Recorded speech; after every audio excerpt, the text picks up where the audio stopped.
Hey guys, so you ready for it? Today's June 28th, 2024, 1:48 a.m. Central Time. So the presidential debate on June 27th, 2024 was just a few hours ago. And I must say, when the mainstream media is behind you 100%, always wiping up the shit you leave behind and making it smell like roses and saying you're just the best thing since sliced bread or the cat's bananas, if that's the right term. I don't edit my videos, so correct me if I'm wrong. Anyway, are all of a sudden turning on you, saying you're basically incompetent, made an embarrassing scene of yourself, and you basically lost your train of thought and you're not fit for president, basically. You've got a problem.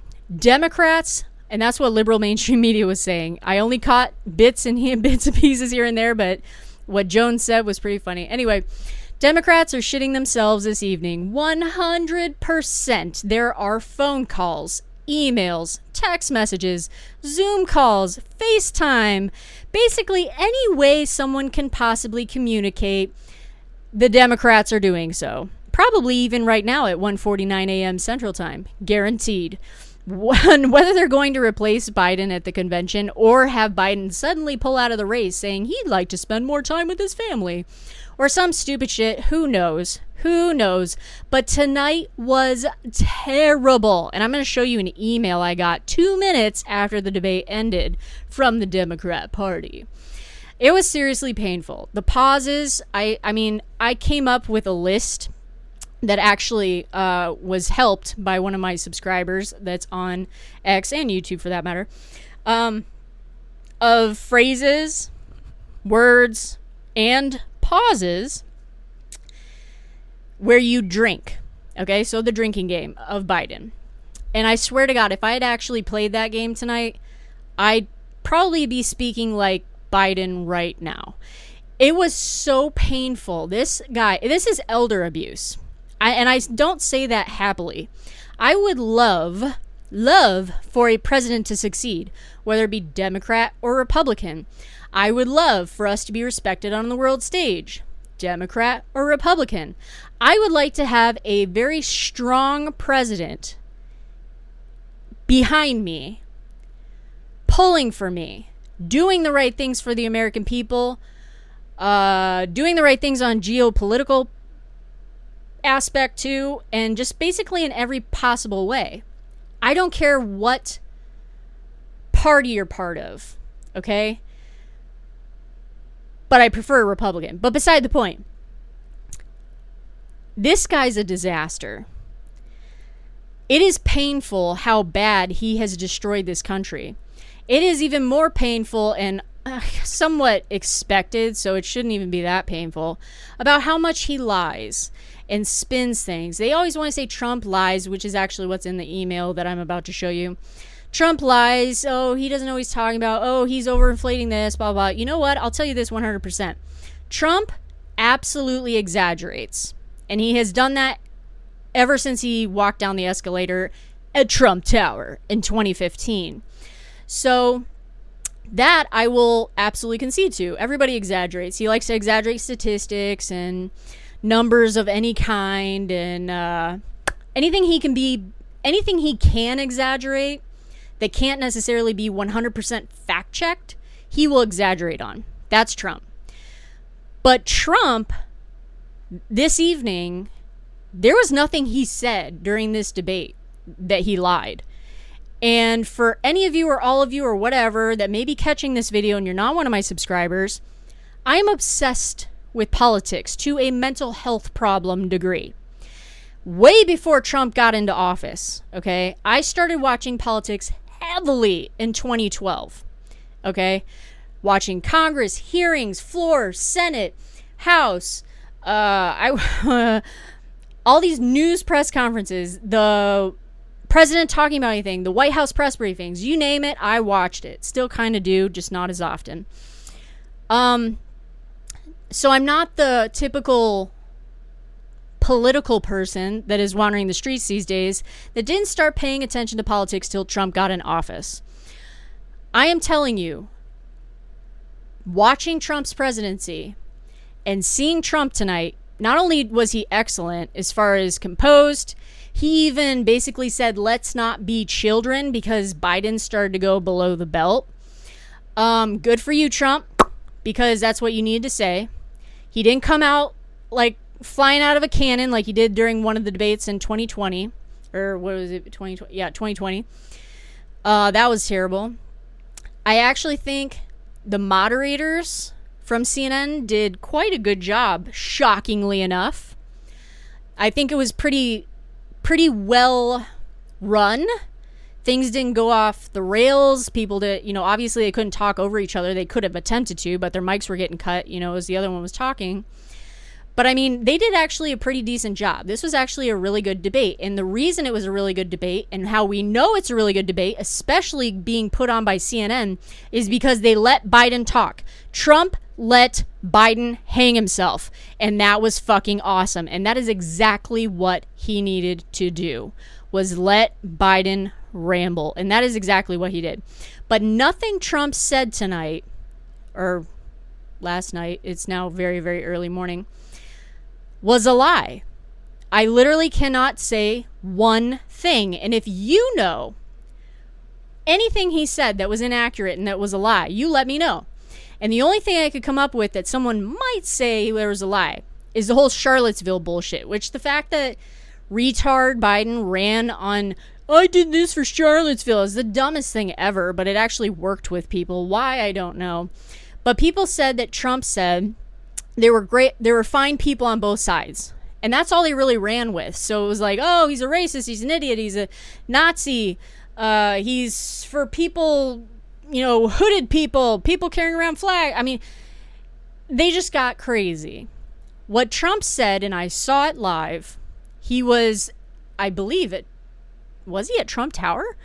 He was downstairs, I believe it was Trump Tower because there were gold elevators behind him, but I could be wrong on the location. Anyway, he was in front of elevators that were gold elevators. There was a ton of press, people by him from staff and stuff, and they asked him about the situation. And he had a long, drawn-out statement about it, okay, like he normally does, because he's long-winded most of the time, if he's given the chance. He basically indicated, not all in one sentence, that there were good people on each side, which meant there were people, if anybody even thinks back to Charlottesville and what happened, the people that were protesting there that looked, lack of a better term, carrying torches and looked like Nazis or whatever the fuck, or the KKK, those people actually got a permit to be there. There were people mixed in with that group that should not have been there, that were instigators. So the people he was talking about being good people were the people who actually applied for the permit to be there and were there legitimately. On the other side, there were people that decided to protest those people who got the permit. And there were people that were legitimately protesting, screaming, yelling, blah, blah, blah. That's fine, whatever. But then there were also people within those groups that were throwing things, all kinds of stuff. I mean, they were hitting people, attacking people, throwing hard water containers that were like ice containers, hitting people, actually injuring them, drawing blood on the other side too. So there were, quote unquote, some good people on the protesting side too. There were both bad people mixed into both groups. That's what he was saying and what he indicated.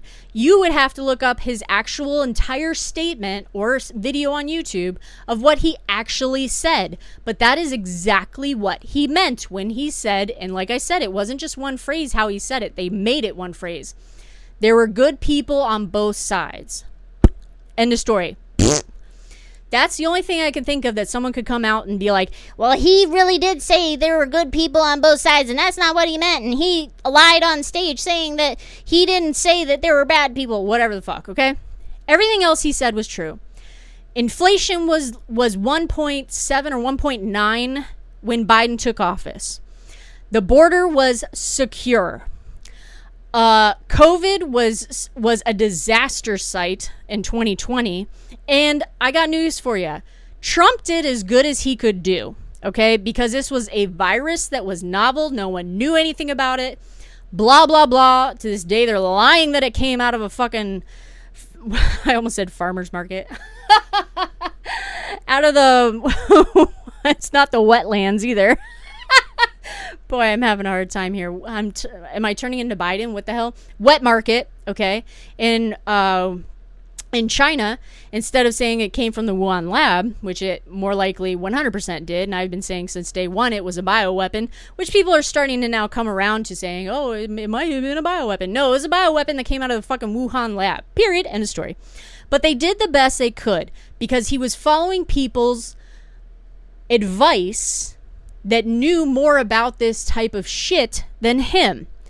So he was listening to Fauci. He was listening to other experts at the NIH. He was listening to other scientists. Blah, blah, blah. It's not like Trump knew what the COVID virus was, where it came from, how to fix it, how to clear it up, and how to heal people, and blah, blah, blah. He didn't know shit, okay?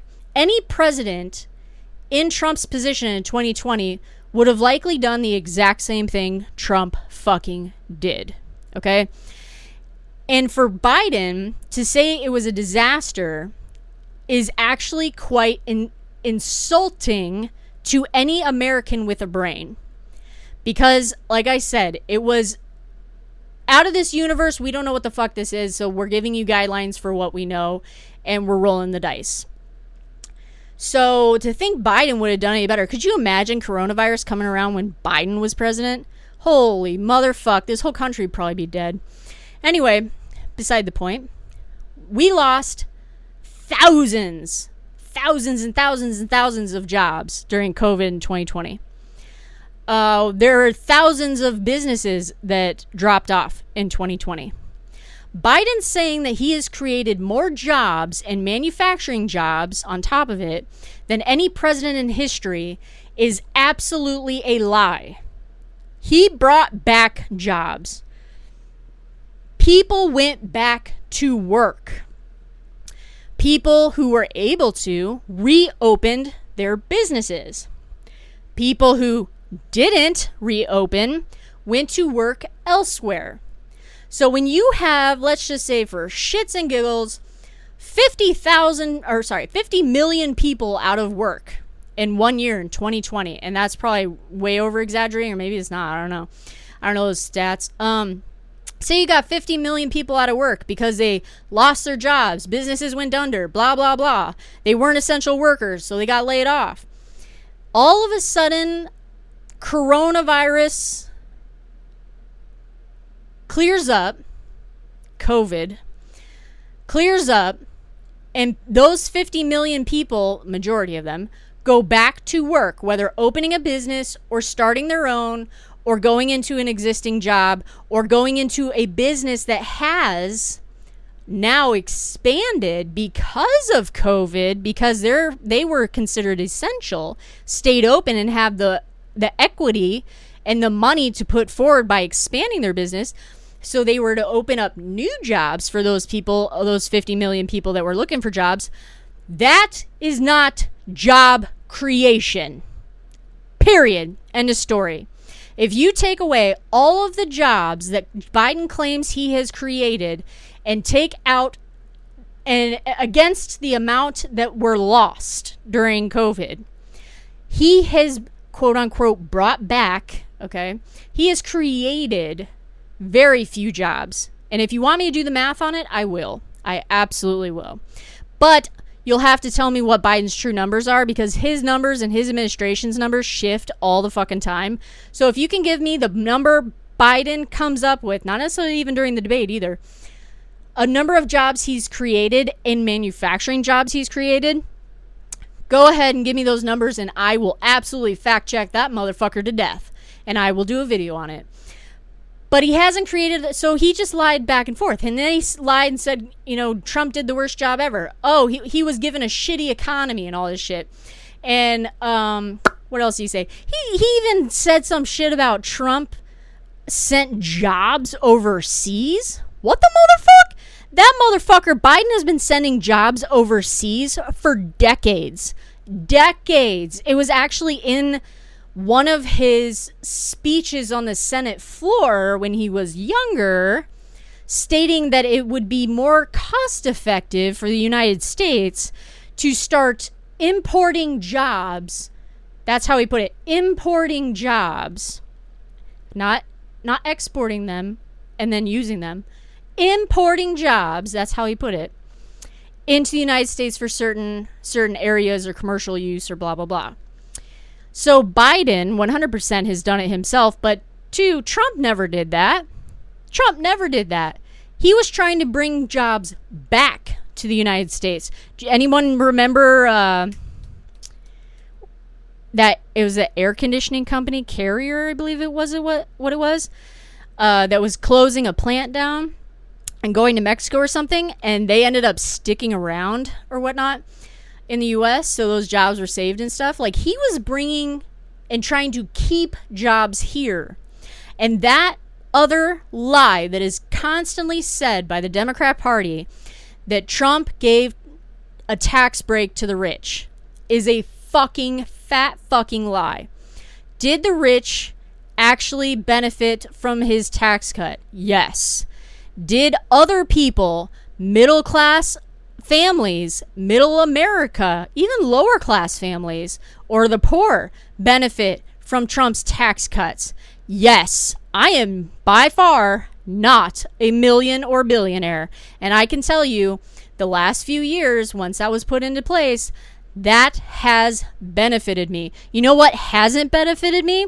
The fucking shit the Democrats passed, saying that anything under $600 or over, not under, $600 or over, you now have to report to the IRS, and now you get taxed on. So all these little gig jobs and shit, you're all getting fucked. Oh, and all you people making those tips now at bars, waitresses, bartenders, whatever the fuck, all those tips, yeah, those are getting recorded and taxed now too. Why? Because the fucking Democrats passed it in the first year, I believe it was, that Biden was in office. Okay, so he's taxing people to death, and he wants to make it more fair by taxing the rich.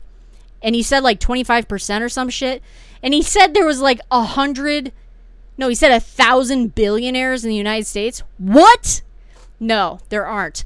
But beside the point, taxing, even if you tax, and it was proven by his Nobel laureates that he says there are, it was proven that if you taxed every million and billionaire in the United States 100%, it would not cover the amount of debt that we are in to pull us out of it. Okay? So taxing the rich isn't the route to go. And by the way, unless you reform the tax code, just saying you're going to implement some sort of 25% flat tax or some shit, these people have lawyers. That's why they don't pay taxes. They get the loopholes. They get the lawyers to look through everything, go through the code, find every goddamn loophole they possibly can, and they don't pay taxes. Period. End of story. And you know what? Amazon didn't pay taxes for a long time. They started paying taxes recently, but they didn't pay taxes for a very, very long time. One of the most wealthy companies in the country, probably the world at this point, and they weren't paying a dime in taxes. Well, guess what? Who did that? Congress did that. Congress is the one who sets the fucking codes, tax codes. And if there was some sort of loophole that Amazon took advantage of, which they did, congrats, Amazon. Kudos to Amazon, because they are proving how fucked up our tax code is. Okay? Every person who is a million, billionaire, trillionaire, whatever the fuck in this country and pays taxes or has a social security number and files taxes, not necessarily pays them, but files taxes, if you found loopholes so you can pay nothing, minuscule, or just a little bit, kudos to you, because I'd be doing the same motherfucking thing. I wouldn't be paying a dime to this goddamn fucking federal government if I could get away with it. So if anyone's taxing anyone, it is Biden by passing what they passed the first year he was in office, making everyone who makes $600 or above on anything, eBay, marketplaces, gig jobs, who cares, unless it's in cash and it can't be fucking tracked, you're paying taxes on. All those tip workers out there, bartenders, waitresses, even the fucking luggage people at the airport, all your tips are being taxed now. Congrats, Biden. So did anyone have their taxes raised during Trump's administration? Anyone? Raise your hand. Anyone? No. Did his tax cuts affect you?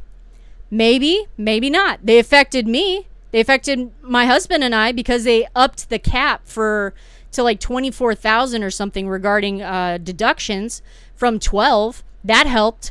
So, I mean, that's about all it helped us. But beside the point.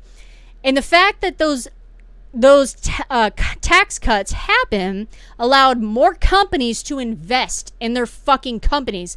Anyone who says a trickle-down economic model does not work is absolutely retarded and left-wing, okay? If the person who owns a large business cannot depend on positive policies to affect them, and also predictive policies that will affect them, they will hold on to their cash, just like the gas companies right now. Everybody says, oh, the gas companies are making so much money right now. You know, they're bringing in all kinds of dividends and they're getting paid out the ass and they're greedy and meow, meow, meow, all this stupid shit. You know why they're not reinvesting their cash? 2 reasons. 1, President Biden has put up so many fucking red tape for these people to get any type of permit and lease to actually drill on anything. And it's not even guaranteed that once they get that stuff and they start drilling on the land or ocean or wherever else they're supposed to be drilling or they're able to get permitted for, doesn't guarantee they're going to be able to keep that and continue drilling in that area because of Biden's policies. There you go. Not predictive, because the motherfucker says he wants to get rid of fossil fuels in like 2035 or something obnoxious. It's not even logical. So he's trying to get rid of the industry. He's making red tape left and right for someone and hoops to jump through in order to get permits and licenses.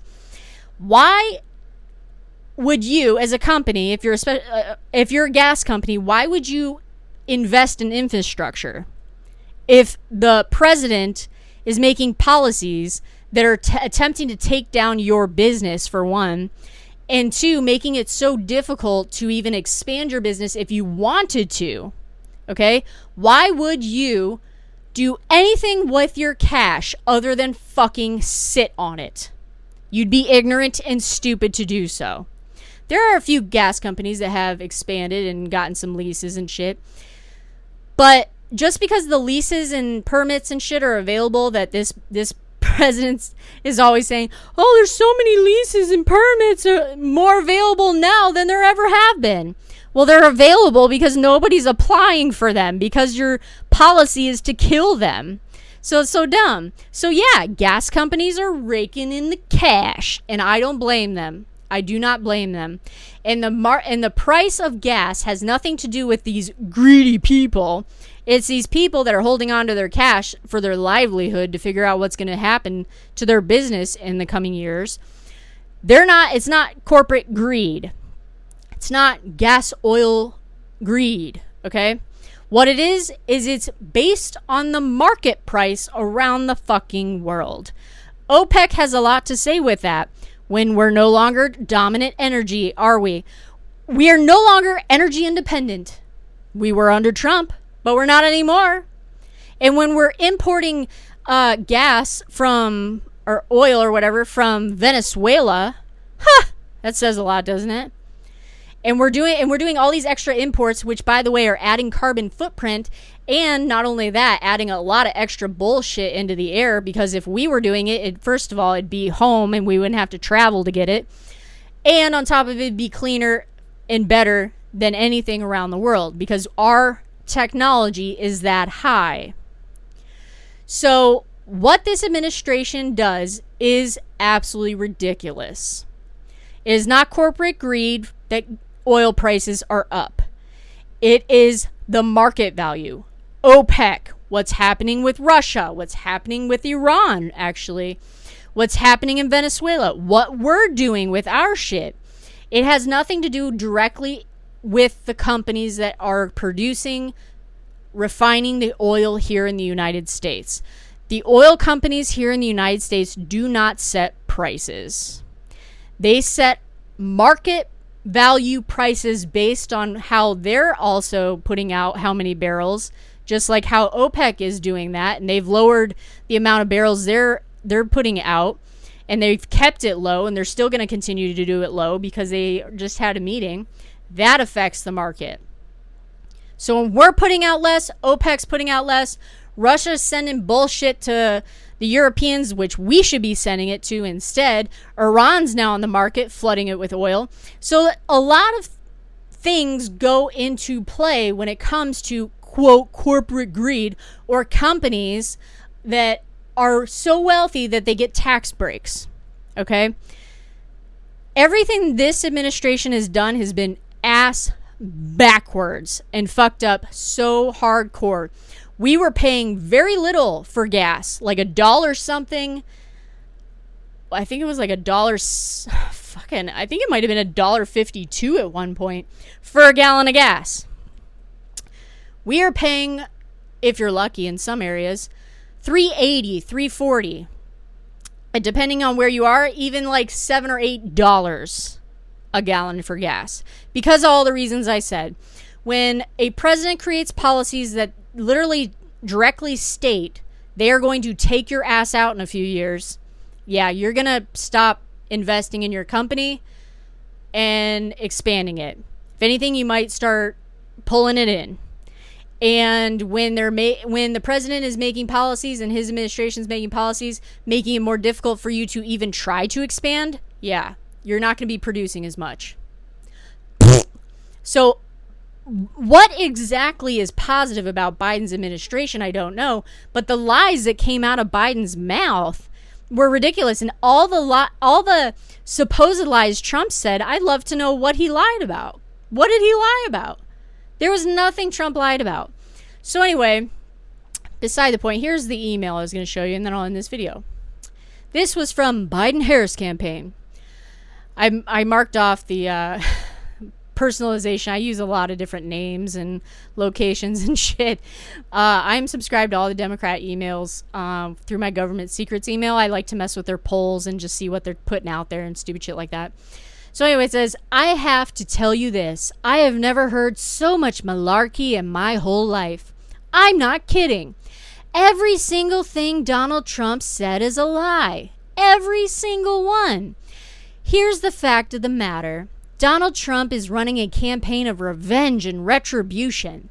He wants to forever alter what we stand for as a country, to throw decency, honesty, and integrity all by the wayside.